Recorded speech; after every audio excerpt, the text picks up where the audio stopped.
She hit the barn floor so hard the horses startled.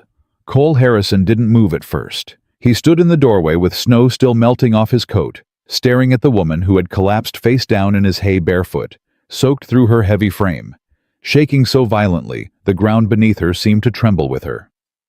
She lifted her head, looked straight at him, and said with blood on her lip and ice in her hair, "I ain't asking for mercy, just work." Cole had buried a woman he loved. He had no room left for anyone. He walked toward her anyway. If this story already has you feeling something, subscribe to this channel, hit that notification bell, and drop your city in the comments below. I want to see how far this story travels. Now let's begin.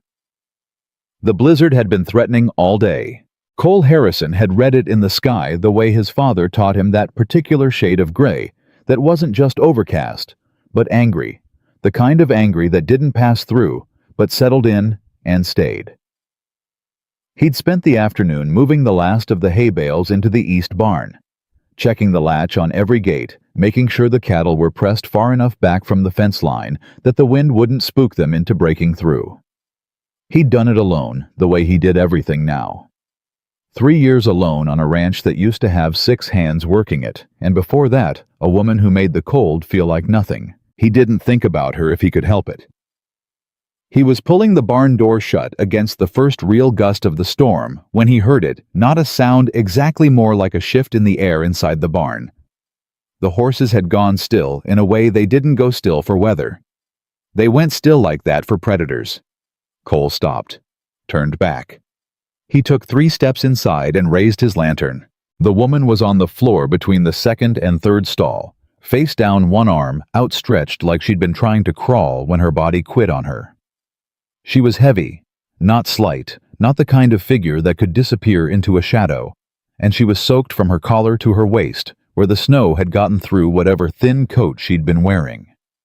Her feet were bare, completely bare. The skin of her heels had gone a color that made Cole's stomach drop before he even reached her. He crouched beside her and put 2 fingers to her neck. Pulse, thin but there. He grabbed her shoulder and turned her over as gently as a man his size could manage, and she made a sound that wasn't quite a word, a rough, low sound like she was trying to warn him off even while unconscious. Her face was broad and pale, a deep cut at the corner of her mouth already darkening into a bruise, her hair plastered flat against her cheek with melted snow. She was maybe late 20s, maybe younger. It was hard to tell past the damage. Her eyes opened. They were dark brown and completely alert, which startled him more than anything else had. "Don't," she said. Just that one word, flat and certain, like she had said it many times before, and meant it every time. Cole sat back on his heels. "Don't what?" "Don't carry me." She pushed herself up onto one elbow, jaw set hard against whatever pain that movement cost her. "I can get up myself. You've been unconscious on my barn floor." "I was resting." He stared at her. She stared back. "My name's Cole Harrison," he said. "This is my property." "I know whose property it is." She got herself up to sitting slowly with the kind of careful, deliberate effort that told him she'd learned to manage a body that the world made hard to move through. She didn't apologize for the effort. She didn't look away from him while she made it. "I wasn't stealing. I was going to knock at your door in the morning when I thought someone would be awake. The storm came faster than I expected. You walked here in this. I walked here before this. The storm caught me at your fence line." Cole looked at her feet again. He couldn't help it. She followed his gaze, and her expression didn't change. "I had boots," she said. "I lost them 2 days back crossing the creek south of Millhaven. The ice broke." 2 days, he repeated. "I wrapped my feet in my extra shirt. It held until the snow got deep." She said it the same way she might report the weather. Informational. No bid for sympathy in it anywhere. Cole was quiet for a moment. Outside the barn, the blizzard was building into something serious.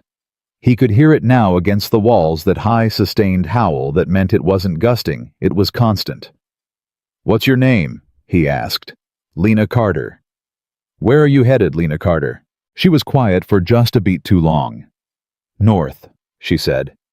North is a direction, not a destination. It's what I've got right now. He looked at her for a long moment. She looked back at him. She didn't flinch, and she didn't fill the silence with nervous talk, and she didn't drop her eyes, and Cole Harrison, who had spent 3 years keeping every living soul at arm's length, felt something shift in the back of his chest that he did not have a name for. "Come inside," he said. "Get warm. I'll find you something to put on your feet." She shook her head once. "I'll stay in the barn." "The barn's no place to sleep in a blizzard." "I've slept in worse." "I don't doubt it." He stood up. "I'm still not leaving you out here." He extended a hand. She looked at it, looked up at him. He could see her calculating something trust, risk the particular math that women who'd been through hard things ran on strangers. Then she took his hand, not letting him pull her, just using him for balance as she got to her feet herself. She was tall. That surprised him somehow. Under the bulk of her wet clothing, under the pallor and the exhaustion, she carried herself upright in a way that most people didn't bother to anymore. "I'm not Charity," she said. Standing in front of him now, looking him directly in the eye. "I'll work for whatever you give me. Food, a floor to sleep on. I know ranching. We'll talk about it inside. I want to settle it now, before I walk through your door." Cole studied her. The storm screaming outside, the lantern light throwing shadows across her bruised face, her bare feet against his hay. "All right," he said. "You work, you eat, you sleep under a roof. Fair."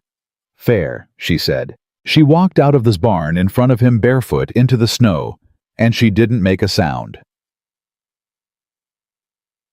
His house was not much to look at from the inside. Cole knew that. It had been a woman's touch that made it anything once, and when that woman was gone, he'd let things go back to being functional. Clean enough, but bare. The kind of space that kept you alive without giving you any reason to feel glad about it. He stoked the fire while Lena stood near the door, dripping quietly, not moving further into the room than she'd been invited. "You can sit," he said. "I'll stand until I stop making a mess of your floor." "Floor's been mopped before." She sat down, carefully, deliberately in the chair closest to the fire, and he noticed she arranged herself without apology, without that particular shrinking that heavy women sometimes did in unfamiliar spaces, the way they tried to take up less room than they occupied. Lena Carter took up exactly as much room as she took up, and she did it like it wasn't something that required comment. Cole went to the back room and found a pair of wool socks that had belonged to Ruth and had never been thrown away because there were things he still couldn't throw away.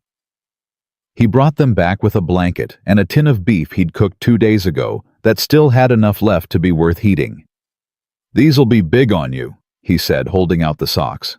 She took them without a word, pulled them on over feet that were raw enough to make him look away, and then wrapped the blanket around her shoulders.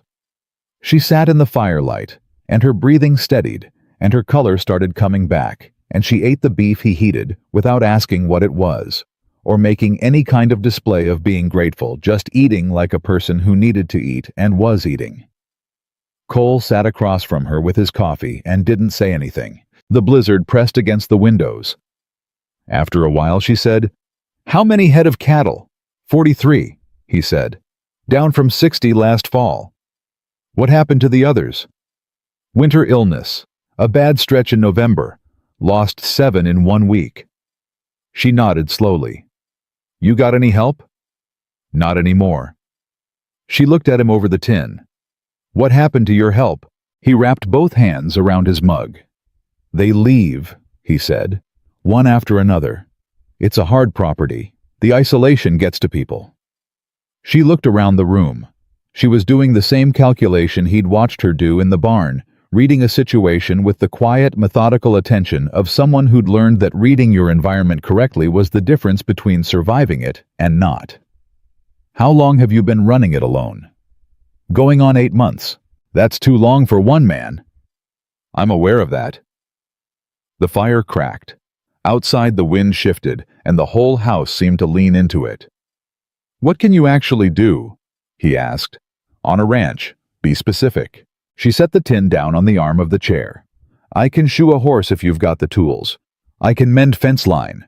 I can deliver a calf if it's turned wrong, and sick looks like before it spreads, and I know how to slow a spread once it starts." She paused. "I can cook if that matters, and I don't need to be told the same thing twice." Cole was quiet for a long moment. "Where'd you learn all that?" She looked at the fire. "Long story," she said. "We've got a blizzard." "Not that long a story," she said, and something in her tone closed a door so quietly and firmly that even Cole Harrison, who was not a perceptive man by his own estimation, understood that the door was closed. "All right," he said.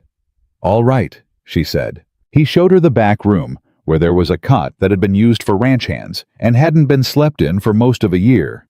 She didn't thank him. She nodded, and he respected that, because thank you between two people negotiating a fair exchange is just noise. He lay awake that night listening to the storm and thinking about the way she'd said, "I ain't asking for mercy," with blood on her mouth and ice in her hair, and he couldn't tell if what he felt was pity or something that hadn't shown up in his chest in a very long time. He decided it didn't matter. She'd be gone when the snow cleared. They always left. But Lena Carter did not leave when the snow cleared. The morning after the blizzard, Cole came out to find the horses already watered, and two of the fence posts on the north side, which had been leaning badly for weeks, reset and packed solid in the frozen ground. She was working on the third when he came around the side of the barn, her breath making clouds in the bitter air, her body moving with that deliberate and efficient economy he'd already started recognizing as entirely hers. He stopped, stared.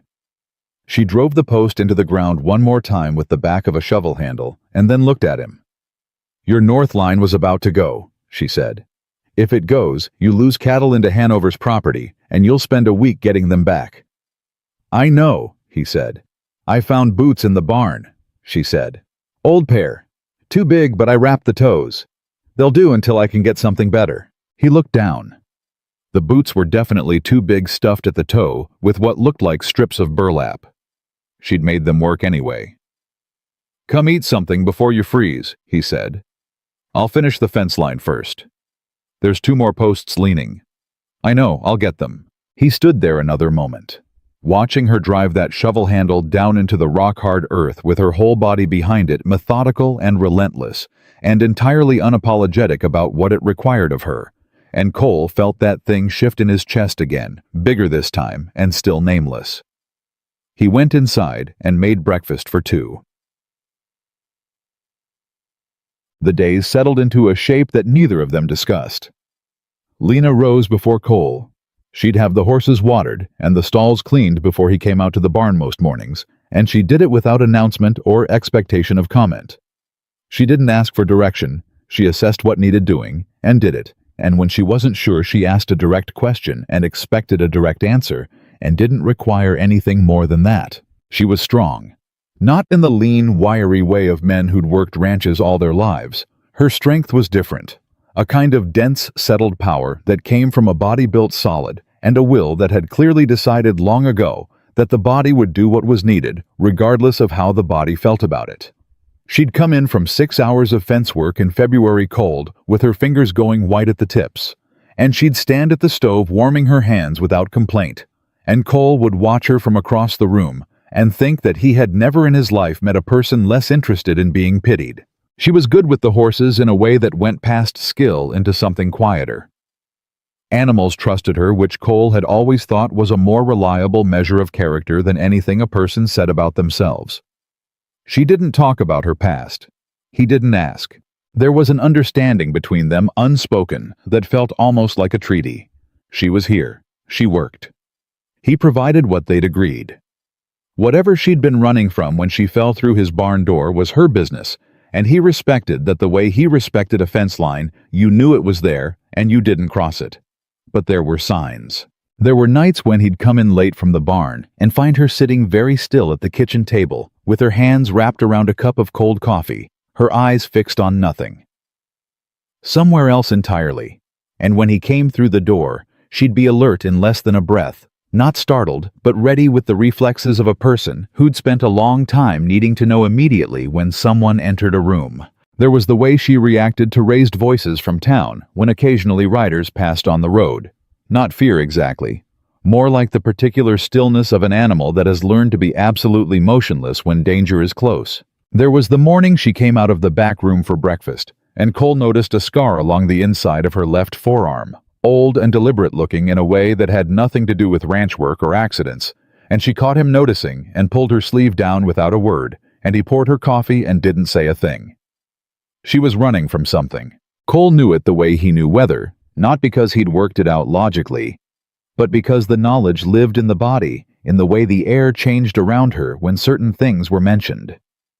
The name of the nearest town, Doyle's Crossing, made her jaw tighten for just a second before she controlled it.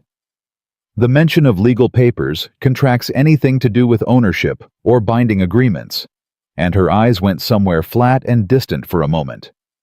He didn't ask, but March came, and she was still there, and the ranch was running better than it had in 2 years. And one evening, Cole sat across from her at that kitchen table that had been silent for 3 years, and found himself talking. Actually talking about his father and the land, and the years before Ruth. The way this valley looked in summer when the grass came in, and Lena listened with the full concentrated attention she gave to everything, and she asked questions that were smart and real, and at some point, Cole realized that the silence in his house had been replaced with something else. He couldn't name it. He didn't try. He just knew that when he woke up in the morning now, the first thing he heard was not the wind. It was the sound of someone else moving through the house, living in it the way a house was meant to be lived in. And it had been so long since he'd had that for a moment before he was fully awake, he forgot to be afraid of losing it. Spring came to Wyoming the way it always did, not gently, not all at once, but in arguments. A warm day followed by 3 cold ones. Mud that froze overnight and thawed again by noon. The cattle moved differently in spring, restless and ornery, testing fence lines with the particular stubbornness of animals that had been penned up too long and had decided that today was the day they'd do something about it. Lena had been on the ranch for 6 weeks when the first real trouble started. Not the trouble that would come later, the kind with legal papers and men on horseback and threats that had teeth in them. This was smaller trouble.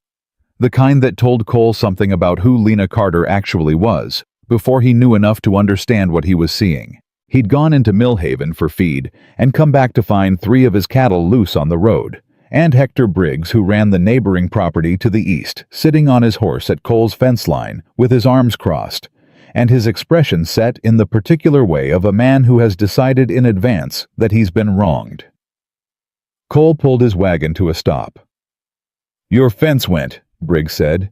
"East corner. Your cattle been on my grass for 2 hours." Cole looked past him. The cattle were already back on Cole's side of the line. The fence repaired the posts, reset, and the wire restrung and pulled taut enough that it sang faintly in the wind. Standing beside the last post with a pair of pliers in her hand and mud to her knees was Lena. Briggs followed Cole's gaze. His expression shifted into something Cole didn't like. "That your new hand?" Briggs said. "That's right." Briggs looked at her for a long moment. The kind of looking that wasn't about the fence or the cattle. "Huh," he said, which was not a word, but a judgment. Cole got down from the wagon. "Fence is fixed," he said. "Cattle are back. We square. Depends." Briggs hadn't stopped looking at Lena. "Where'd she come from?" "That's not your concern." "It's my concern when a stranger shows up on a property and I don't know her name or her people." "Her name is Lena Carter, and she works for me," Cole said. "That's everything you need to know." Briggs finally looked at him. Something passed between them, a line drawn acknowledged, neither of them pretending it wasn't there. "You want to be careful, Cole," Briggs said, quiet enough that it almost sounded like advice. "People in town are already talking. People in town can talk to themselves." Briggs turned his horse and left without another word. Cole walked over to the fence line. Lena was winding the extra wire around the post with the methodical care of someone who was pointedly not looking at him. "You hear that?" Cole asked. "Hard not to." "You all right?" She pulled the wire tight, wrapped it twice, secured it. "I've been talked about before," she said. It don't kill you." He looked at the fence, the whole repaired stretch of it post solid wire true. "You did all this while I was gone. Fence was going. Cattle were going to follow." She picked up the tools and turned toward the barn. "The Briggs man. He comes around often. Often enough. He's the kind that makes small trouble into big trouble if you let him. I know what he is." She nodded once, like that settled something. Then she went back to the barn, and Cole stood at the fence line and looked at the clean, solid work she'd done, and felt that unnamed thing in his chest pull tight again. The talk in town started the way talk always started in small places, not with one loud voice, but with a dozen quiet ones, each adding something small, each addition a little worse than the last. Cole heard pieces of it when he went into Millhaven for supplies. A look held a beat too long from the man at the feed store. A conversation that stopped when he walked into the general goods shop. Two women outside the post office who turned away a little too quickly when he tipped his hat. He knew what they were saying without needing to hear it. A woman alone on a man's property with no known history and no known family was the kind of detail that small-town mouths love to work over. The fact that Lena was heavy, that she was not the kind of woman anyone had a ready story for, made it worse. Somehow, people were crueler about what they couldn't categorize. He bought his supplies and drove home and didn't say anything to Lena about it. She knew anyway. He could tell by the way she was a little more contained at dinner that evening, a little more careful. Not ashamed, he never saw anything in her that looked like shame, but aware. Measuring the situation the way she measured everything. "You don't have to take me into town," she said out of nowhere while he was washing up after the meal. Cole dried his hands and looked at her. "I wasn't planning to hide you. I'm not asking you to hide me. I'm saying it might be simpler." "Simpler for who?" She was quiet for a moment. "For you." "I don't make decisions based on what's simple," he said. "Never been a profitable way to run anything." Something moved across her face that he couldn't quite read. Not quite relief, and not quite discomfort, something between. She looked down at the table and then back up at him. Cole. It was the first time she'd used his name without it being necessary. He registered that without showing it. "I'm not what people are probably saying," she said. "I want you to know that." "I know that." "You don't know anything about me. I know you fixed my fence and brought my cattle in while I was gone," he said. "I know you haven't lied to me once that I can tell. I know you work harder than anyone I've ever hired, and you don't complain, and you don't take more than we agreed." He hung the towel over the nail by the stove. "That's more than I know about most people." She was very still. "That's not enough to trust someone." "Might be more than you think," he said. He went to bed. He lay there listening to the quiet sounds of the house settling around them both, and thought that she was right. He didn't know her. Not really. Not the deep parts that mattered. And something in him understood that whatever those parts were, they were dark enough that she carried them with constant quiet vigilance, the way a person carries a wound they've learned to work around. He didn't push. He waited. Because Cole Harrison had learned in 3 years of living alone with grief that some things only opened in their own time, and forcing them destroyed them.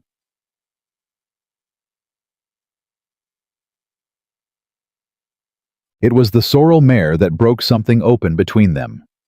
The mare had been off for 3 days not eating right, moving stiffly, her temperament gone flat in the way that worried Cole more than any obvious symptom. The vet in Millhaven was 2 hours away and charged accordingly, and Cole had been watching her and hoping it would resolve itself.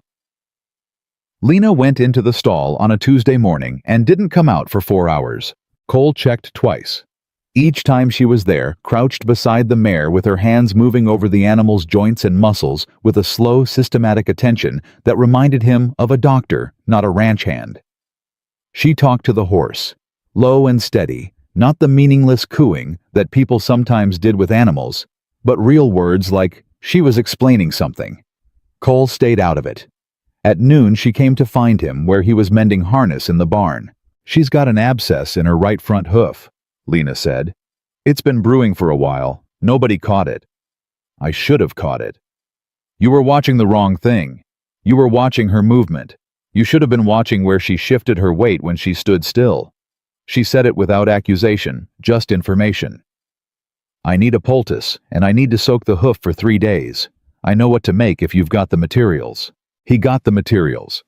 He watched her mix them at the work table with the precise, no-wasted motion efficiency of someone who'd done it many times, and he said, "Where'd you learn this?" She kept measuring. "Old man I worked for. When I was young. He ran horses, good ones. He said, if you're going to work with horses, you either learn them or you don't bother." How young? She was quiet for a moment. Young enough that I didn't know I was learning something. I thought I was just doing chores. It was more than she'd ever said about her past. Cole recognized it as such and kept his voice easy. "Sounds like a good man." He was all right. She paused. "Better than most I worked for after." And there it was, the edge of something. He felt it, and he knew she felt him feel it, and for a moment they were both very still. "You worked a lot of places," he said, not a question. "A lot of places," she agreed. "Not always by choice." She picked up the poultice and went back to the mare's stall, and Cole stood at the work table, with that sentence sitting in the air where she'd left it. Not always by choice. He thought about it all afternoon. The way she'd said it, not dramatic, not angled for sympathy, just factual, the way you'd say it rained last Tuesday. Like the absence of choice had been so consistent in her life that it had become ordinary.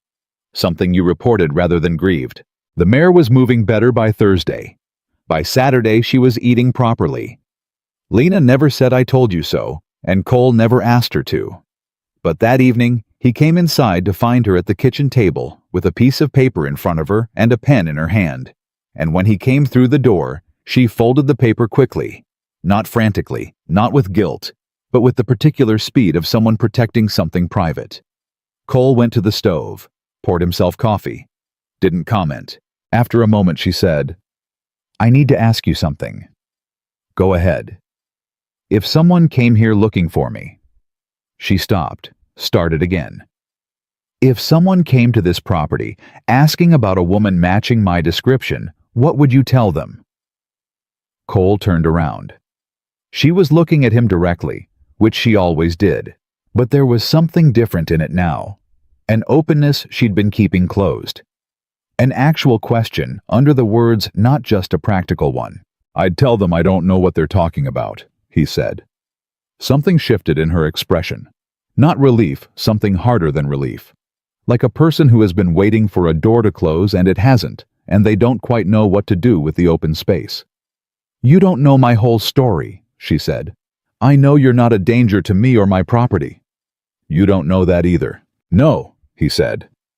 "But I'm a decent judge of what's dangerous and what's just been through something hard."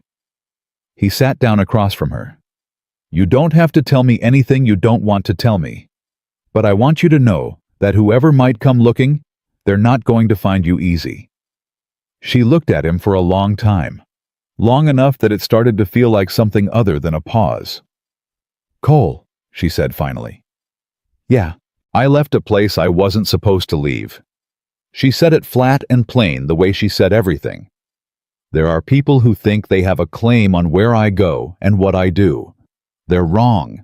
But wrong doesn't always matter when people have lawyers and money."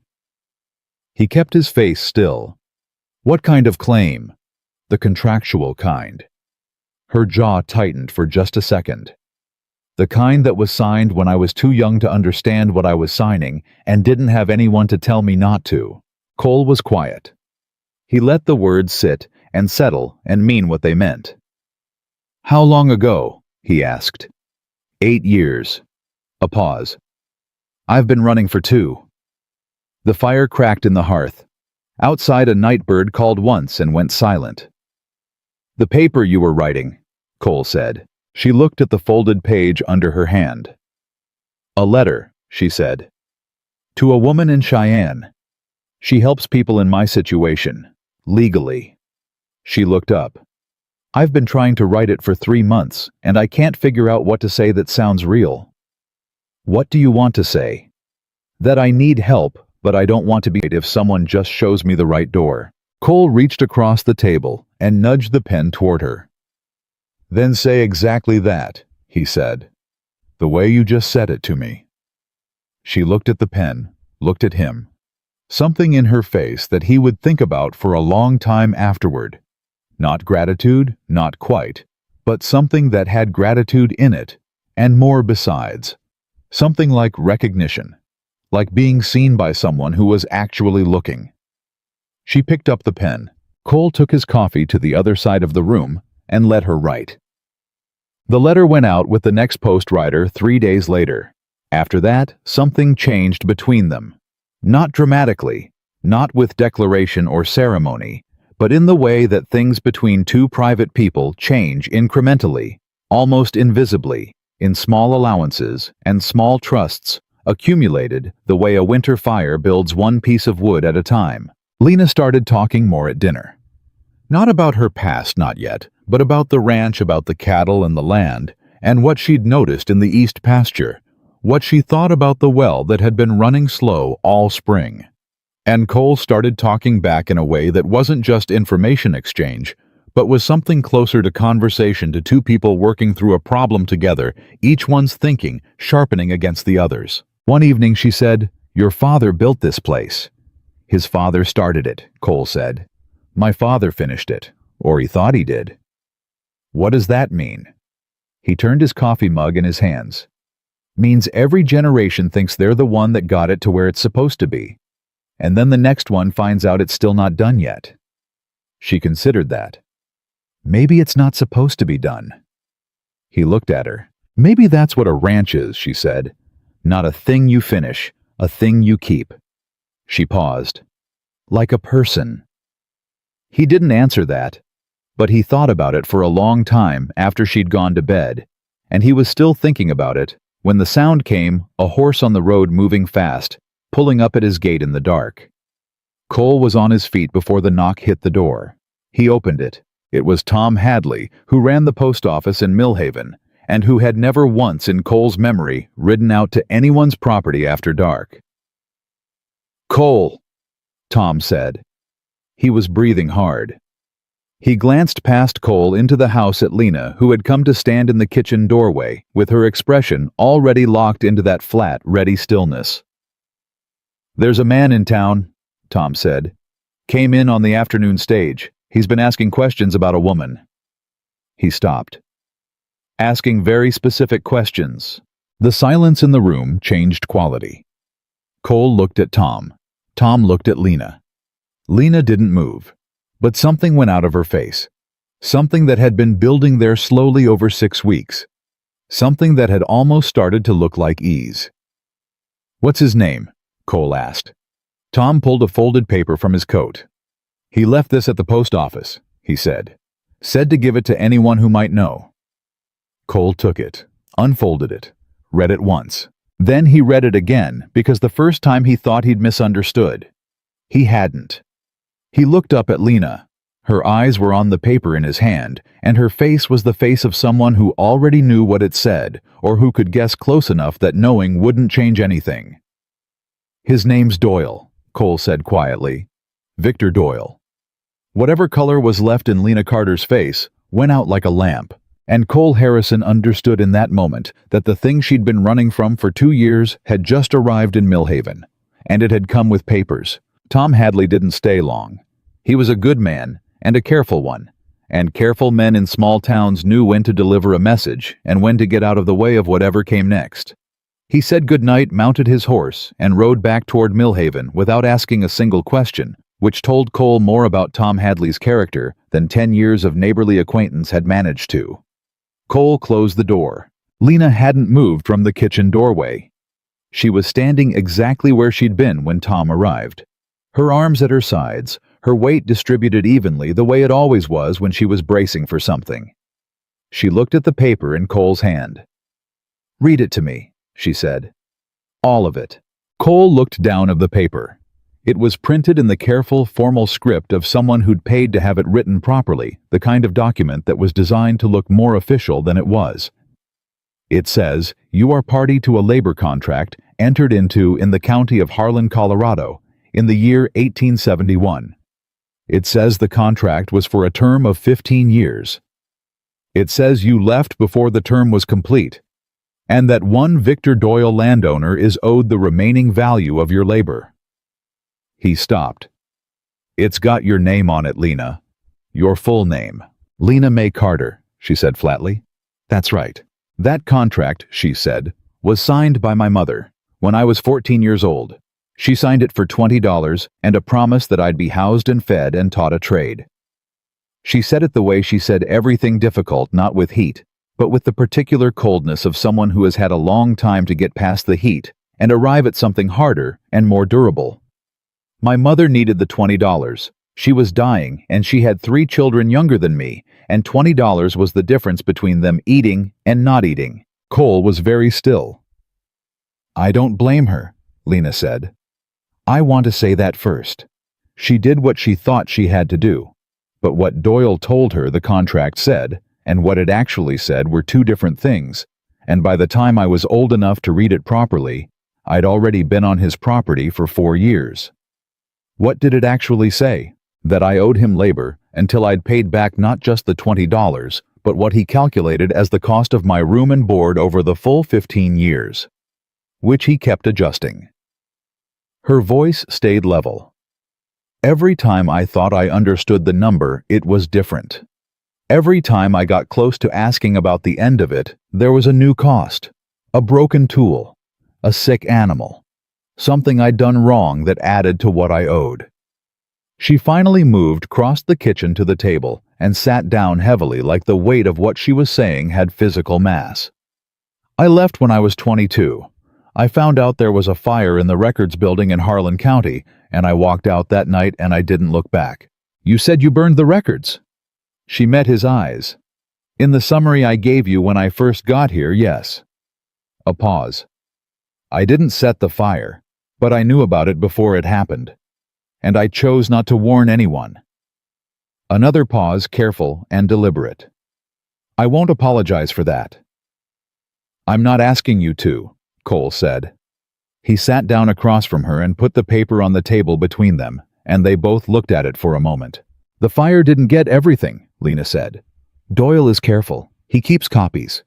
He's had lawyers for years, and I knew eventually he'd find a jurisdiction that would take him seriously. She looked up. I just hoped I'd have more time. How did he find you? She was quiet for a moment. The letter, she said. The one I sent to Cheyenne. Cole felt the bottom drop out of something in his chest. It never got there, she said. Or it did, and someone along the way read it, and Doyle has people watching for my name. I don't know which. It doesn't matter which. She looked at her hands on the table. What matters is that he's in Millhaven, and he has papers, and in this territory, a labor contract, even a fraudulent one, gives him the legal right to have me brought in for adjudication. Adjudication, Cole said. A hearing, to determine whether the contract is valid and whether I owe what he says I owe. She said the word with a particular precision that told him she'd been thinking about this possibility for a long time and had made herself learn its vocabulary. If the contract is found valid, Cole, they can compel me to return. The word compel sat in the air between them like something with teeth. Cole picked up the paper and looked at it again. He's not here tonight. He'll come tomorrow, she said. Men like Doyle don't go to the property themselves. They send someone first to see if you'll cooperate. Then they come themselves when they know you won't. How do you know he'll know I won't cooperate? For just a moment, one brief, unguarded moment, something moved across her face that might have been the beginning of something she didn't let herself finish. Because Tom Hadley rode out here tonight instead of sending a message in the morning, she said. Doyle's man is already asking in town whether Cole Harrison is the kind of man who will hand over what's asked of him. And Tom answered that question the only way Tom knows how. Cole looked at the door, thought about Tom riding out in the dark, an old post rider who'd never once stuck his nose in anyone's business, making an exception. Then we've got until morning, Cole said. Cole, you're not going anywhere tonight, and you're not going anywhere tomorrow. He stood up. In the morning, I'm riding to Millhaven, and I'm finding out exactly who this man is and what authority he actually has in this territory, and then we're going to figure out what to do about it. It's not your fight. You keep saying that. It keeps being true. Lena? He put his hands flat on the table and looked at her directly the way she always looked at him. You fixed my fence. You saved my mare. You kept 43 head of cattle from drifting into a bad winter. He stopped.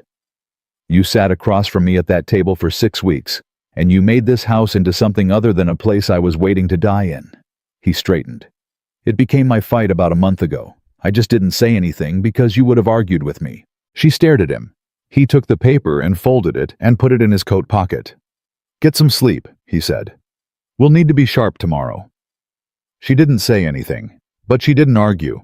And when Cole went to bed, he lay there thinking that might be the closest thing to trust he'd ever earned from her, and it felt like something worth protecting. Victor Doyle arrived at the Harrison Ranch the following afternoon. He came with 2 men.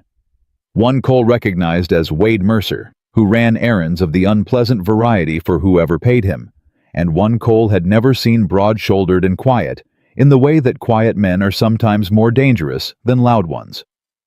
Doyle himself was not what Cole had expected. He was lean, well-dressed for a frontier town, with the particular kind of surface manners that get learned in rooms where surfaces are all that matter. He tipped his hat. He smiled. Cole stood on his porch and did not invite them in. Mr. Harrison. Doyle's voice was smooth and measured. I believe you've received my correspondence. I received a piece of paper, Cole said. Whether it counts as correspondence depends on whether it says anything true. Doyle's smile didn't change. I understand your position. You've taken on a worker she's proven useful, you don't want to lose her. That's a reasonable concern, and I respect it. But the legal situation is quite clear. The legal situation, Cole said, is that you're on my property without an invitation making claims about a free woman. That's what's clear to me. She is not a free woman, Mr. Harrison. She is party to a binding labor contract that she abandoned without completion. She was 14 when that contract was signed. Something shifted briefly in Doyle's expression, just briefly, just enough. Her mother signed as legal guardian. The contract is valid under Colorado territorial law. We're in Wyoming. Interstate labor agreements. You can save the legal language for the courthouse, Cole said. You won't be delivering it from my porch. Doyle was quiet for a moment. Then he looked past Cole toward the house, and his voice dropped slightly. Miss Carter, I know you're inside. I want you to know that if you come out voluntarily and agree to a hearing, I will ensure the process is handled with dignity. If you make this more difficult than it needs to be, I cannot make that same promise. Nothing from inside the house. Cole stepped forward 1 step off the porch. It was enough. Wade Mercer's hand moved toward his belt.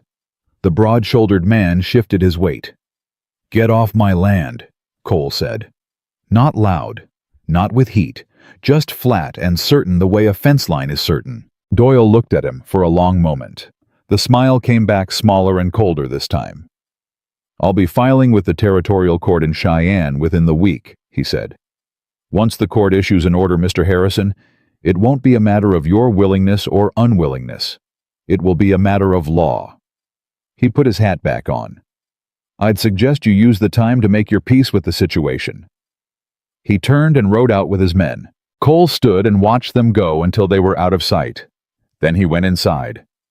Lena was standing at the window. She'd watched all of it. You shouldn't have done that, she said. Probably not.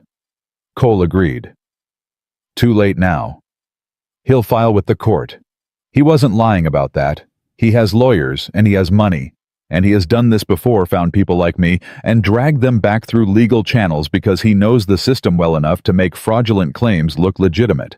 Then we need someone who knows the system better. Cole reached for his coat. I'm going to Millhaven. For what?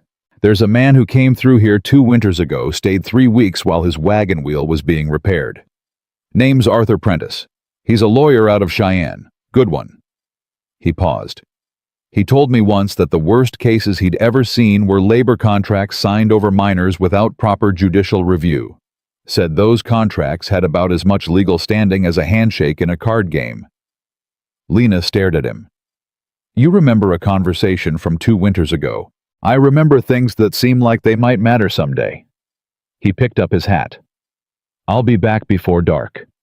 She caught his arm as he moved past her, not grabbing just a touch, her hand on his forearm solid and brief. He stopped. Cole. She looked up at him. If it comes to a choice between the ranch and this fight, choose the ranch. He looked at her hand on his arm, then at her face. I already told you, he said quietly. You don't get to make that call. He left. She stood in the kitchen and watched his wagon disappear down the road, and she thought about a 14-year-old girl in a room she hadn't chosen, signing something she didn't understand, and she thought about a man who'd just ridden into town to fight for her without being asked. Then she sat down, and she started writing. Not a letter this time. A list. Names, dates, places, amounts.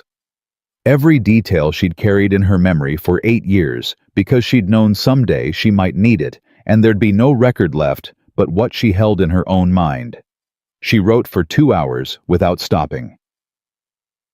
Yet, Cole came back at dusk. He came back with Arthur Prentice, who was shorter than Cole remembered, and had a leather case under his arm, and the sharp, assessing eyes of a man who made his living understanding situations faster than the other side understood. He'd understood them. Prentice sat at the kitchen table and read every document. Lena had the copy of the original contract, the letters she'd kept, the list she'd just written. He read without comment. When he was done, he looked up. How many other people do you know, he said, who were bound under similar arrangements on Doyle's properties? Lena thought.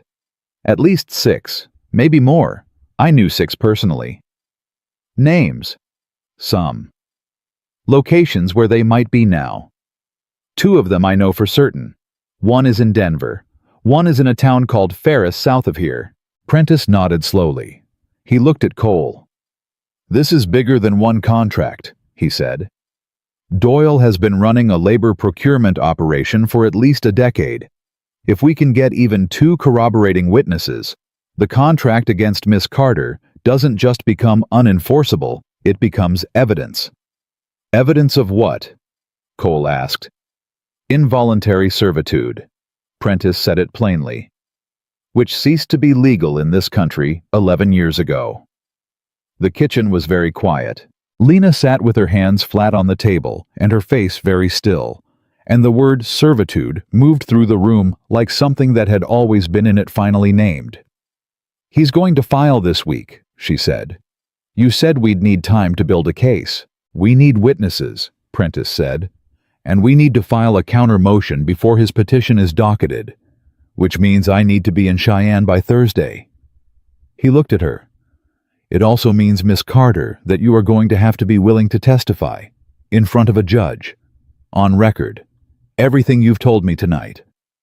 She didn't hesitate. Yes. Prentice looked at her for a moment. It will not be comfortable. I know what uncomfortable is, she said. I've had 8 years of practice. He closed his leather case, looked at Cole. Doyle will not simply accept legal challenge. Men with his resources fight back. You should expect pressure. Social pressure, financial pressure, possibly physical. We've already had the physical variety, Cole said. Wade Mercer was with him. Prentice's expression sharpened. Mercer is here. Rode in with Doyle today. Prentice was quiet for a moment, and for the first time something moved behind his careful eyes that looked like genuine concern. Then move faster than you think you need to, he said. Mercer doesn't wait for courts. He left before full dark, riding hard for the main road. Cole and Lena sat alone in the kitchen. After a long time, she said, You found him. He was at the hotel in Mill Haven, Cole said, passing through on his way back to Cheyenne. 2 days later, and I'd have missed him by a week. She looked at the table, then at him. Cole, are you afraid? He thought about it honestly. Yeah, he said. A little. Good, she said quietly. People who aren't afraid don't take things seriously enough. He almost smiled. Is that something the old man said? The one who taught you horses? No, she said. That's something I figured out myself. She stood up and began clearing the table with the same deliberate efficiency she brought to everything. We should get the cattle moved to the south pasture tomorrow. If Mercer decides to make trouble, I don't want them near the main road. He stared at her. You're thinking about the cattle? I'm always thinking about the cattle, she said. Somebody has to. And even with Doyle's threat hanging over the house like weather coming, even with Mercer somewhere in Millhaven, doing whatever Mercer was paid to do, Cole Harrison found himself looking at Lena Carter, clearing dishes at his kitchen table, and thinking that in all the ways a person could be strong, she had found more of them than anyone he'd ever known. Then the window on the east side of the house shattered. Glass across the floor. A rock the size of a fist rolling to a stop against the table leg. Cole was on his feet with his rifle before the sound had finished echoing. Lena hadn't screamed. She'd stepped back against the wall instinctively away from the window line, and she was absolutely still. Outside, hoofbeats. 3 horses, maybe 4, moving fast away from the property. Cole lowered the rifle slowly. Mercer, Lena said. Not a question. Message, Cole said, telling us to think about what we're doing. She looked at the rock on her kitchen floor. Looked at the broken window. Then she looked at Cole with something in her eyes that he hadn't seen in her before. Not fear, not defeat, but fury, clean and cold and entirely controlled. I've been thinking about what I'm doing for 8 years, she said. I'm done thinking. And in that moment, looking at her standing in her own fury against his kitchen wall, Cole Harrison understood with complete certainty that this fight had moved past the point where either of them could walk away from it. The question was no longer whether they would fight. The question was whether they could win. Cole boarded up the broken window himself before midnight. He used planks from the barn, and he worked by lantern light without saying much, and Lena swept up the glass without being asked, and without saying much either, and the silence between them was not the silence of 2 people with nothing to say, but the silence of 2 people who understood that what needed to be said could wait until the immediate damage was handled. That was something Cole had noticed about Lena from early on. She never wasted words on a crisis while the crisis was still happening. She moved through emergency the way she moved through everything else, with that steady, methodical focus that didn't allow for panic, because panic was a luxury, and she had never been in a position to afford luxuries. When the window was boarded, and the glass was gone, and the coffee was hot, they sat down. He's not going to wait for the court, Lena said. No, Cole agreed. Mercer does things before they're legal, and then Doyle's lawyers clean up afterward. That's the pattern. She wrapped both hands around her mug. I've seen him do it before. There was a man in Harlan County who tried to help one of the other workers get free. Mercer rode out to his property 3 nights in a row. By the end of the week, the man had packed his family and left. I'm not leaving my property. I know you're not. She looked at him steadily. That's what worries me. Cole set down his mug. Lena, say what you're actually saying. She was quiet for a moment. Then, and he could see the effort it cost her because Lena Carter did not ask for things easily, she said, I don't want you hurt on account of me. I need you to know that's not something I could live with. The firelight moved across her face. Cole looked at her for a long moment. All right, he said. I hear that. Now hear me. He leaned forward. This stopped being about you alone a long time ago. What Doyle is doing, what he's been doing for years to you and to whoever else he's got papers on, that's a wrong that exists whether you're in the middle of it or not. I can't unknow what I know. He sat back. So, let's stop talking about whether I'm in this and start talking about how we win it. Something in her face settled. Not softened, settled. Like a foundation finding solid ground. Prentice needs the witnesses, she said. The 2 I mentioned, Clara Hines in Denver and a man named Joseph Reed in Ferris. I need to get word to them before Doyle does. What makes you think Doyle will go after them? Because he's done it before. When he thinks a contract is going to be challenged, he reaches the witnesses first. Not to threaten them, he's too careful for that. He reaches them with money, offers to settle quietly. Pay them a small amount to sign a statement saying their arrangement was voluntary and satisfactory. Her jaw tightened. Most of them take it. They're scared and they're poor, and a small amount of money looks big when you have nothing. Would Clara and Joseph take it? Lena thought for a moment. Clara, no. She's got iron in her. Joseph? She stopped. Joseph has children. I don't know what he'd do. Cole stood up. I'll ride to Ferris tomorrow. Talk to Joseph myself. You don't know him. You can tell me what I need to know on the ride to the road. He went to the window, the boarded one, and stood with his back to it. What about the court filing? Prentice said Thursday. He'll file the counter-motion, but we need documentation. Employment records proof I've been living and working here as a free woman. She paused. Cole, do you have any of that anything written? He looked at her. I've got the ledger. Every week since you've been here, what work was done, what was paid. Her eyes sharpened. You've been paying me in the ledger. I've been noting what would have been paid if we'd set a rate in the beginning, which we should have. He pulled the ledger from the shelf beside the door and set it on the table. I figured we'd settle it up properly when things were stable. She stared at the ledger, then at him. That's evidence of an employment relationship, she said slowly. A voluntary one, with a rate. It contradicts Doyle's claim that I'm operating under his contract. That's why I kept it, he said. And then because it was true. Not because I planned for this.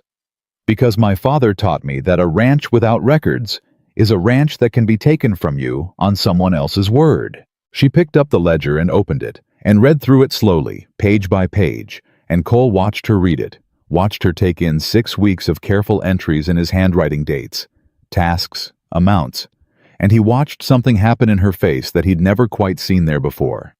Something that wasn't the strong, guarded competence she showed the world, something younger and more raw. She closed the ledger, put it flat on the table under her hands. Cole Harrison, she said quietly, you are a more careful man than you let on. Don't tell anyone, he said. I've got a reputation. She almost laughed. Almost. The corner of her mouth moved in a way that would have been a laugh if she'd let it get that far, and even that small movement rearranged something in the air between them. Send the ledger with Prentice, she said. Everything.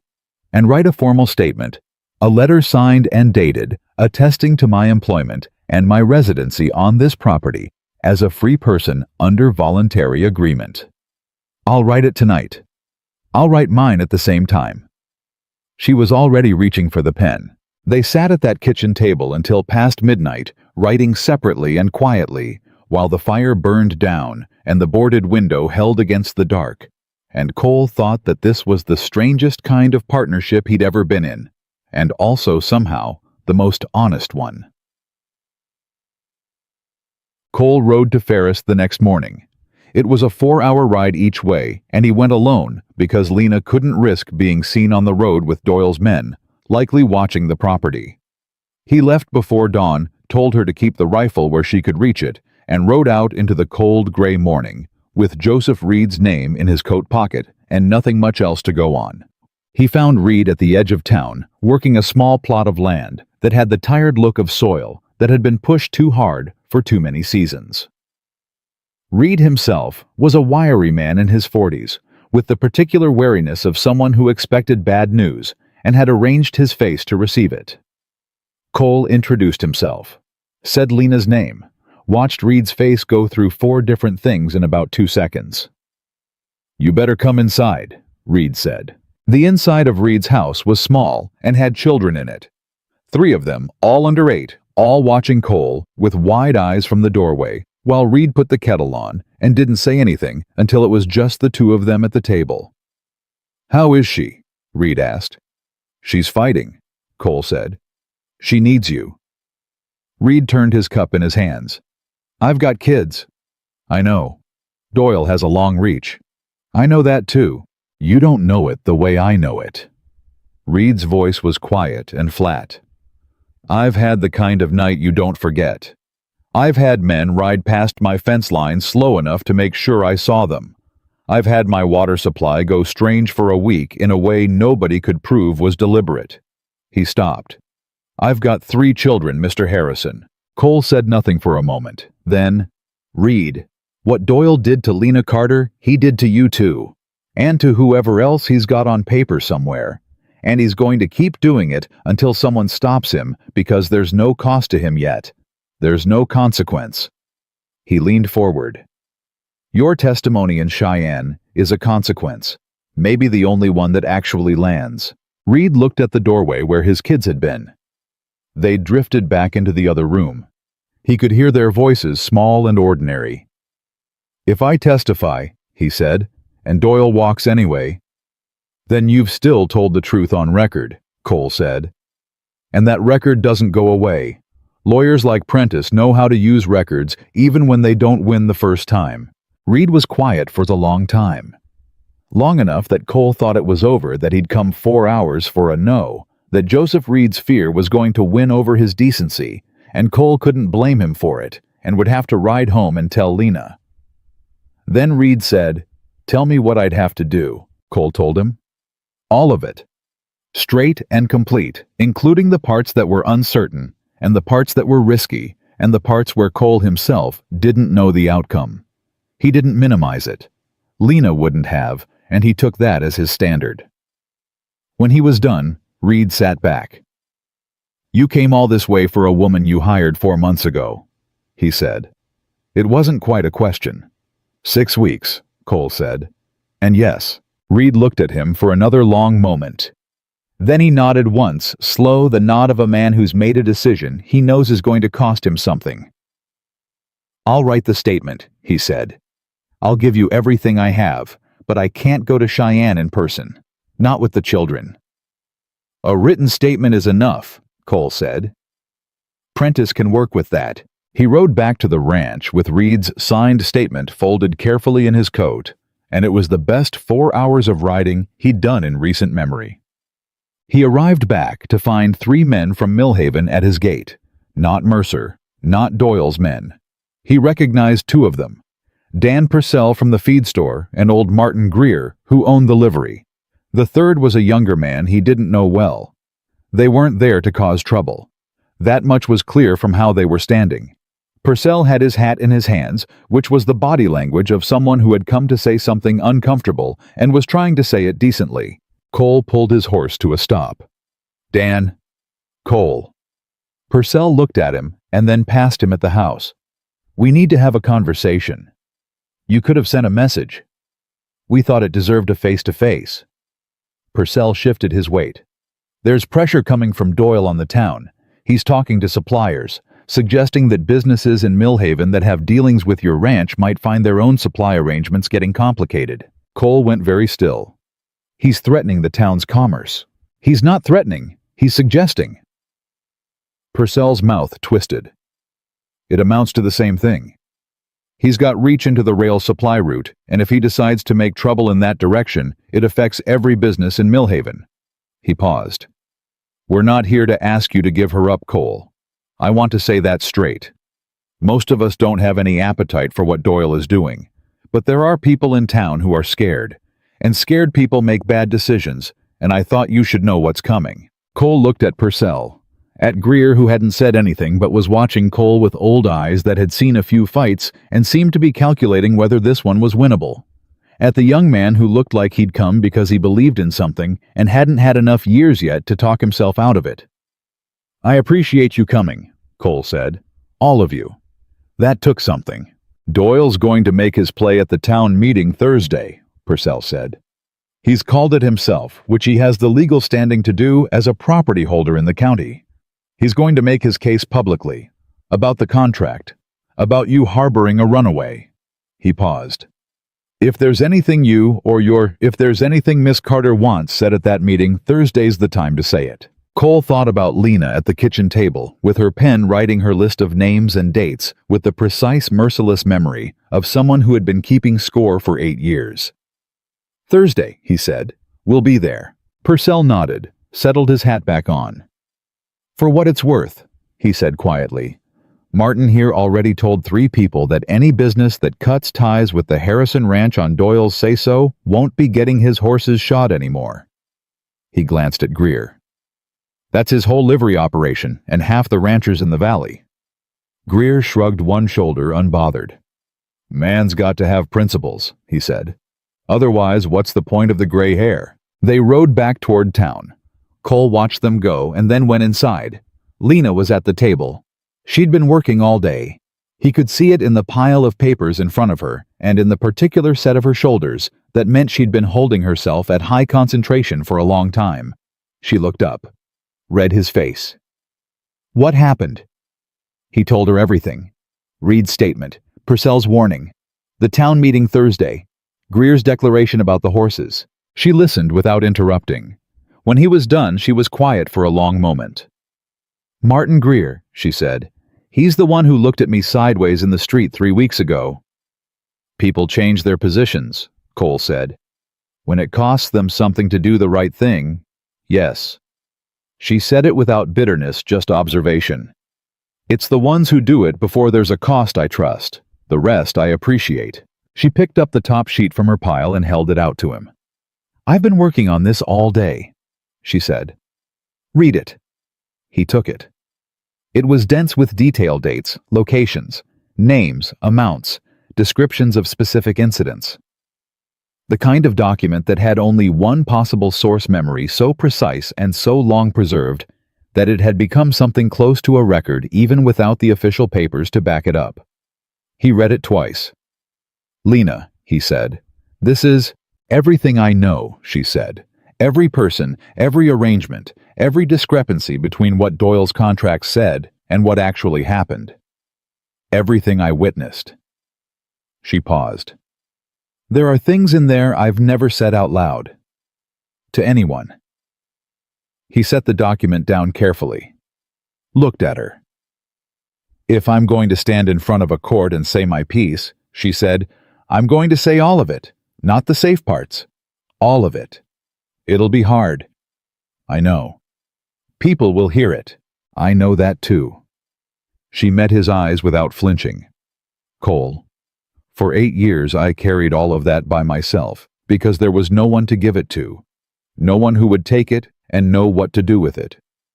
She stopped. Now there is. And I'm not going to hold any of it back because I'm afraid of being seen. He looked at her across the table at the woman who had fallen through his barn door 6 weeks ago with nothing but the knowledge in her body and the will to work, who had fixed his fence and saved his mare and made his house into something that felt like it was worth living in. And he felt something move through his chest that was large enough to be frightening if he let himself look at it directly. He didn't look at it directly. Not yet. I'll be right next to you, he said, the whole time. She nodded once. Then she picked up her pen and went back to work. But as she bent over the page, she said very quietly without looking up, I know. And somehow in her voice those 2 words carried everything that neither of them had yet said, and both of them already understood. The town meeting was in 2 days. Doyle would be there. Mercer would be close. The whole of Millhaven would watch to see what Cole Harrison and Lena Carter were made of, and that audience included people who were afraid, and people who were angry, and people who were decent but hadn't decided yet if decency was worth the trouble. And the morning before the meeting, a writer arrived from Cheyenne. Cole took the letter from the writer's hand, and the writer turned around and left, before Cole had even broken the seal, which told him the writer had been paid to deliver fast and ask nothing. He opened the letter, read it again. He went inside. Lena looked up from the table. Prentice, he said. She put down her pen. What does he say? Cole looked at the letter in his hand. He says he found a 3rd witness, someone we didn't know about. A woman named Margaret Cross, who worked for Doyle for 9 years and has been trying to find a lawyer willing to take her case for 3 of them. Lena's eyes widened, just slightly. Margaret, she said softly. I didn't know where she went. Prentice says she has documentation, Cole said. Actual written records she managed to take when she left. Letters in Doyle's own hand discussing the contracts, as if they were property arrangements. The room was very quiet. "Cole," Lena said slowly. "If Margaret has letters in Doyle's hand, then this isn't just about your contract anymore," Cole said. "Prentice thinks he can bring a case that exposes the whole operation." Lena sat very still for a long moment. And then something moved across her face that Cole had never seen there in all the weeks she'd been at his table. Something that was not strategy, not endurance, not the careful management of hope that she practiced so rigorously. It was the unguarded, undefended face of someone who has just seen for the first time that the thing they've been fighting toward might actually be within reach. It lasted only a second. Then she composed herself in that way she had drew herself back behind her own discipline. But Cole had seen it, and he carried it with him like something precious for the rest of that day.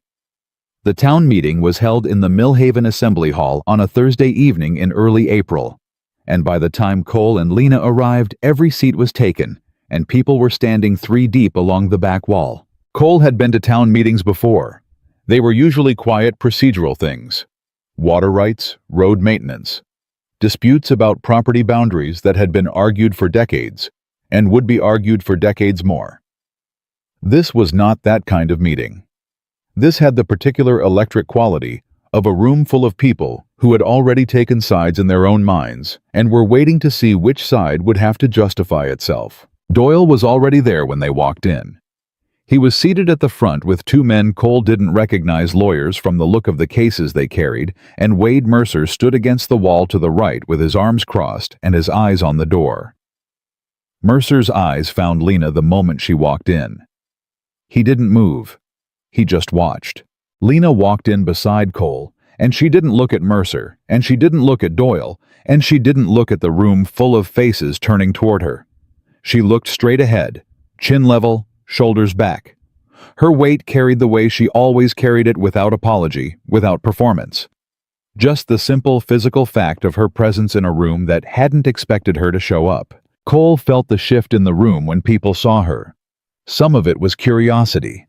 Some of it was the particular discomfort of people who had been talking about someone in her absence and were now confronted with the reality of her. A few faces: Purcell's Greer's a woman named Hannah Morse, who ran the seamstress shop and who Cole knew had a reputation for fairness, shifted into something that looked like reassessment. They took seats near the center.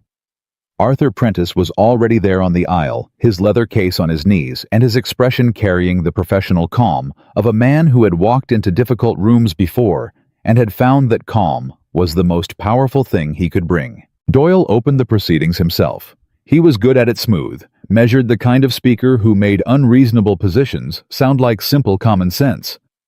He laid out the contract, the terms, the alleged violation. He spoke about legal obligations and the sanctity of agreements made in good faith. He did not once look at Lena directly, which Cole noticed and thought was either a legal strategy or a form of cowardice, and either way, it told him something. Then Prentice stood up. He was not a dramatic man. He didn't raise his voice. He simply began presenting in quiet and methodical sequence everything that Cole and Lena and Joseph Reed and Margaret Cross had assembled over the past 4 days. The ledger, the employment statement, the residency documentation, Reed's written testimony, and finally, carefully, the letters in Doyle's own hand that Margaret Cross had carried for 3 years, waiting for someone to know what to do with them. When Prentice read the first of those letters aloud, the room changed. It was a letter from Doyle to a business associate dated 1869, discussing in plain language the acquisition of labor through contract arrangements with families in financial distress. The language was businesslike. That was the worst part of it. Not that it was cruel, but that it was so ordinary, so routine, as if what he was describing was simply a transaction among many unremarkable expected. The silence in the room after Prentice finished reading was the silence of people absorbing something that couldn't be unabsorbed. Doyle's lawyers objected, questioned provenance, questioned authenticity, questioned chain of custody for the documents. Prentice had answers for all of it. Patient, documented answers, the kind that had clearly been prepared for exactly these objections. Then Doyle did something that surprised everyone, including Cole thought his own lawyers. He looked at Lena. For the first time in the whole proceeding, Victor Doyle turned in his chair and looked directly at Lena Carter. And what was in his face was not the surface manners he'd brought to Cole's porch. It was something older and rawer than that. Something that recognized her not as a legal problem, but as a person who had beaten him and hated her for it. Lena looked back at him. She didn't look away. She didn't shift in her seat. She sat in that chair in the Millhaven Assembly Hall with 200 people watching, and she looked at the man who had owned 8 years of her life, and she held his gaze with the absolute unbroken steadiness of someone who had decided a long time ago that she was done being afraid of him and had simply been waiting for the right moment to prove it. Doyle looked away first. Cole saw it happen and felt something release in his chest that had been locked tight since the night the window broke.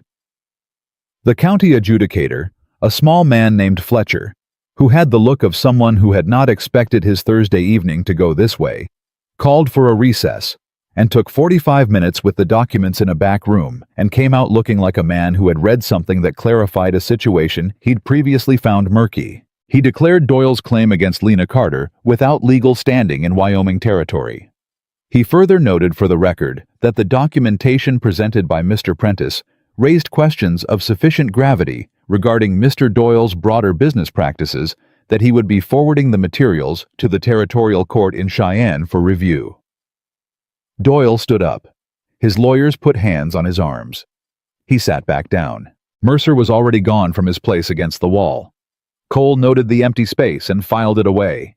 The room erupted not into cheering, exactly more into the sustained, released murmur of a large group of people who have been holding their breath and finally let it go. Prentice closed his leather case. Purcell reached across 2 seats and shook Cole's hand without saying anything. Hannah Morse touched Lena's arm once briefly and said, "Good for you, honey?" in a low voice, and Lena nodded once in acknowledgement. Cole looked at Lena. She was looking at her hands in her lap. Her jaw was tight and her eyes were bright, and she was doing that thing she did where she controlled herself completely from the outside, while something enormous moved through her on the inside. He didn't say anything. He just put his hand over hers on her knee, briefly, solid, and sure. She turned her hand over and gripped his. Hard. For just a moment. Then she let go, and they both stood up, and they walked out of that assembly hall into the cold April night side by side. Doyle left Millhaven the next morning. Mercer had left the night before without ceremony, without the dramatic exit of a man who intended to return.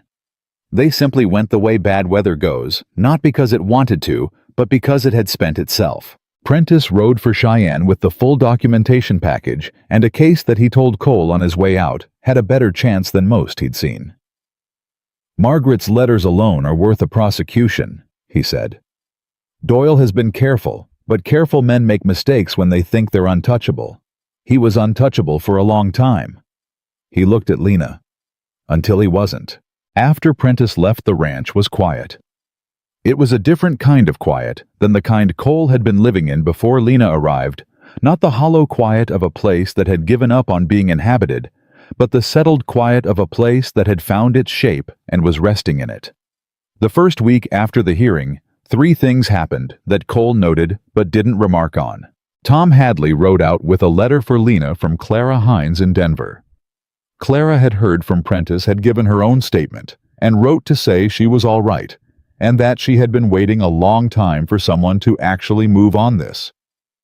Lena read the letter at the kitchen table, and then folded it carefully and put it in the small box she kept her few personal papers in, and Cole saw her hands weren't quite steady when she did it. Dan Purcell sent word that 3 merchants who had initially bent toward Doyle's supply pressure had reversed their positions after the hearing and extended credit to the Harrison Ranch going forward. Cole sent back a polite note of acknowledgement and thought that people were more complicated than they appeared when things were easy. And Martin Greer rode out personally not to conduct any business, but to ask Lena if she'd take a look at a horse he'd been worried about. She went. She diagnosed a joint problem that 2 other people had missed, recommended a treatment, and rode back to the ranch without charging him anything. On the way back, she said to Cole riding alongside him, "He didn't have to come himself." "No." Cole agreed. He didn't. He was trying to say something. He was. She rode for a moment without speaking. "I'm not used to that," she said. "People going out of their way." "You might need to get used to it," Cole said. "You've got a way of generating it whether you mean to or not." She glanced at him sideways, and the corner of her mouth moved in that way it did the almost laugh that had started appearing more often in the weeks since the hearing. "Is that your way of saying people like me?" "It's my way of saying people respect you," Cole said, "which is better than being liked and harder to earn." She was quiet for a moment. Then, Cole. "Yeah. I've been thinking about the east pasture." He waited. "The grass there is better than you're using it," she said. "If you moved the breeding stock in May instead of June, gave them that extra month on the better grass before the heat comes, I think you'd see a real difference in the calves by fall." He thought about it. "That's going to mean moving the fence line 40 yards east." "I know. I can do it in 2 days if you help me with the posts." "All right," he said. She nodded. They rode the rest of the way back without talking, and it was easy. The way silence between two people is easy when neither of them is filling it with anything they don't mean. Spring moved into the ranch the way spring does when you're paying attention slowly, and then all at once in the particular violence of green coming back where there'd been nothing but brown and cold. The cattle were stronger than they'd been the previous year. The sorrel mare was fully recovered and moving with the easy sound gait of a horse that had been properly cared for. The fence line on the east pasture stood solid and true. Each post set to exactly the right depth in ground that had thawed enough to receive them. Lena had been right about the breeding stock and the grass. Cole could already see it in the way the animals moved, the condition of their coats, the early signs in the pregnant cows that told a person who knew how to read cattle that this year's calves were going to come in healthy. One evening in late April, Cole was working on harness at the table outside the barn, and Lena came out from the horse stalls and sat on the fence rail nearby, which she did sometimes in the evenings, when the day's work was done, and the light was the particular long gold light of the frontier spring. They sat in the quiet for a while. Cole worked. Lena watched the cattle in the south pasture. Then she said, "I got a letter from Prentice today." He looked up. "The territorial court has accepted the case," she said, "formally. Doyle's been summoned to Cheyenne. Prentice says there are 2 other former workers who've come forward since the hearing, people who heard what happened in Millhaven and decided to speak." She paused. "He says it's likely going to take a year to fully resolve, maybe more." "But it's moving," Cole said. "It's moving." She was quiet for a moment. "He also says I should consider formalizing my status here, my residency, my employment." She kept her eyes on the pasture. "He says it would strengthen the broader case to have a clear legal record of where I am, and what I'm doing, and under what terms." Cole set down the harness. "What kind of terms are you thinking?" She turned her head and looked at him. "The honest kind," she said. "I've been here since January. I've been doing the work of a full partner and taking the wages of a hand, which we both know is not a fair arrangement." She said it the way she said everything, direct, without apology, without drama. "I think we should make it formal. Partnership terms. I put in the labor and the knowledge. You put in the land and the legal standing. We split what the ranch produces, and we make it something worth splitting." Cole looked at her for a long moment. "You want to be partners?" "I want to be partners," she said. "Not because it helps the case, though it does. Because it's the right arrangement." A pause. "And because I'm not leaving." The last sentence sat between them. Cole had heard many things in his life said with great force and considerable noise, and he had learned over time that the most important things were usually the ones said quietly like this by people who had already decided them long before they said them out loud. "I wasn't going to ask you to," he said. "I know," she said. "I wanted to say it anyway." He picked up the harness again, worked one end of a strap through the buckle. "Partnership terms," he said. "We'll need to write them down. I'll write them tonight if you want." Tomorrow's fine. He glanced at her. You should see the east pasture in the morning before you do anything else. The grass is coming in the way you said it would. Something moved across her face.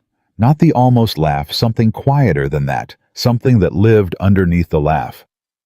She turned back toward the pasture. Cole, she said. Yeah. Thank you. Just that. Flat and plain and completely genuine in the way that only words get when they've been stripped of everything extra.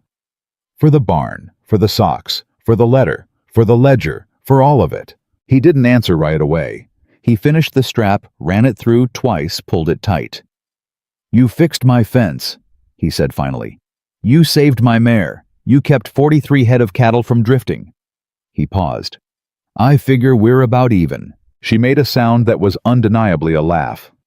Small and short and real, escaping before she could stop it, and she turned her face away, like she was pretending it hadn't happened. And Cole went back to his harness with something in his chest that was large and warm, and entirely without grief, for the first time in longer than he could calculate. Kashi. The partnership papers were written the next evening and signed by both of them with Prentice's name as witness by correspondence. The Harrison Ranch became the Harrison Carter operation in the ledger and eventually in the county record when Prentice filed the paperwork in Cheyenne alongside everything else he was filing there. The calves came in strong that fall. 41 head healthy and heavy. The ranch turned its first real profit in 3 years, enough to repair the roof on the west barn and put something back in reserve for the winter ahead. Victor Doyle was formally charged by the territorial court in October.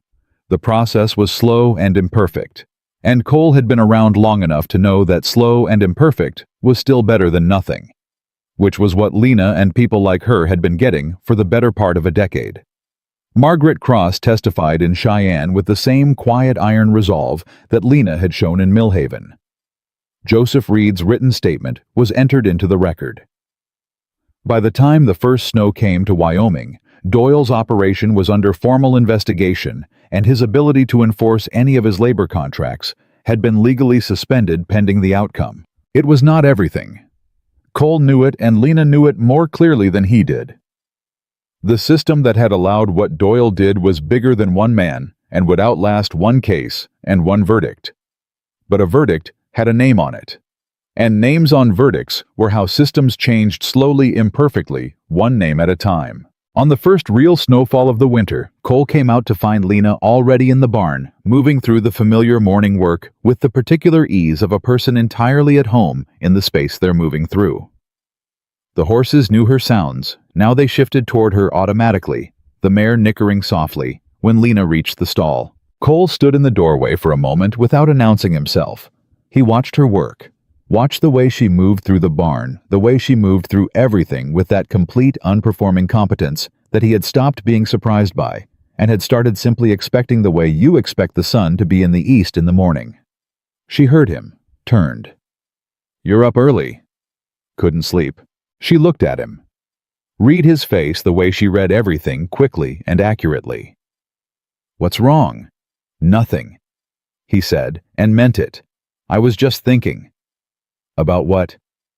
He came into the barn, the familiar smell of hay and animals and cold wood, the sounds of the horses settling around them.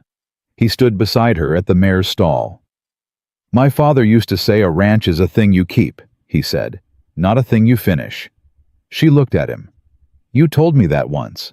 You said maybe a person is the same way. She remembered. He could see it. I did say that.